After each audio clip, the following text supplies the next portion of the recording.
Joey had the balls to see what's underneath the hood and to fix it. Being a rock star was easy compared to that. Nikki 6.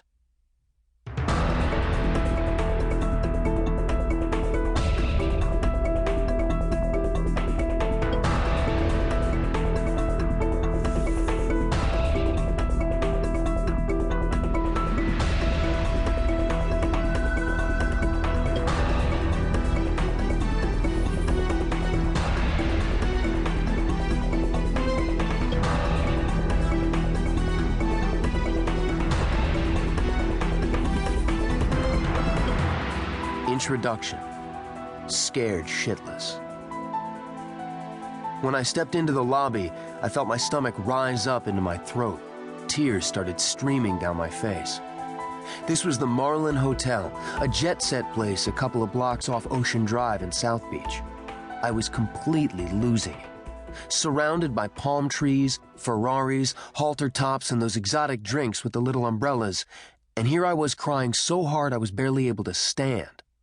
All I could think was, what the fuck is going on? It doesn't make sense. We're selling millions of records, playing sold-out concerts, everyone loves us, everything is great. But I am losing my mind. It was February 1995, and a few weeks earlier, the rest of the band had gone down to Florida and were getting ready to record. But I was still at home in a gray, cold New England winter, so full of anxiety that it was all I could do to get out of bed each day. I was so afraid, and the anticipation that it would get worse was almost paralyzing. Every waking moment I was filled with dread, like I was about to hear a fatal diagnosis.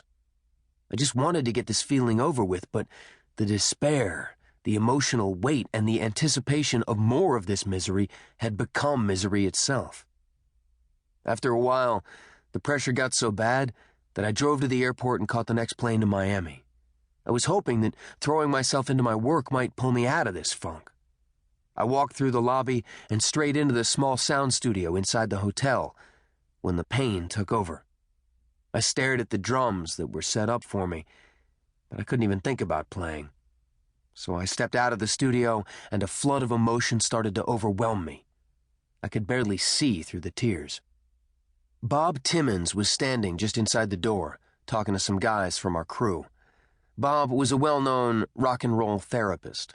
Drugs and alcohol a specialty, a given with his kind of clients. He'd been working with the band to try to protect us from our collective insanity. He could see at a glance that something serious was going on with me, and he came right up and put his arm around my shoulders and sort of guided me away from the gawkers and the reporters. "Let's go upstairs," he said. "There's somebody I think you should talk to. Come on up to my room and we'll give him a call." A few hours later, Bob and I were on a plane to California. A guy named Dan met us at LAX, and Bob handed me over to him and got on the next flight back to Miami. Then Dan drove me about an hour up the coast. Dan didn't say much, and I had nothing to say anyway, so I just stared out the window, watching the people driving in their cars and going about their lives. I was empty. We had to go up the 405 through LA and then the 101 across the valley, which meant that it was pretty late at night when we reached Oxnard. I checked into the mental health facility where Bob had arranged to have me admitted. It was called Steps. One of the first people to greet me was the director of this place, Steve Chadoff. He was the person I'd spoken with on the phone from Bob's room at the hotel.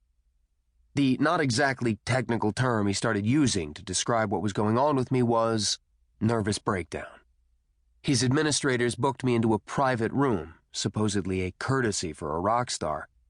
But I didn't feel like a star, and I sure as hell didn't want to be alone. There's an expression I'd heard in 12-step recovery meetings that my disease wants me dead, but first it wants me alone. I didn't want to go there. For the first 48 hours, I barely left the nurse's station, sitting in a chair under the fluorescent lights, sobbing. I had no idea what was happening to me. I was scared shitless, confused, and even feeling a little guilty. Everything seemed so good. I was 9 years clean and sober, and I was getting to live my dream again. Even after we, as a band, drank and drugged that dream into a nightmare, we'd gotten a second chance and came roaring back. Our last 2 albums sold more than 10 million copies of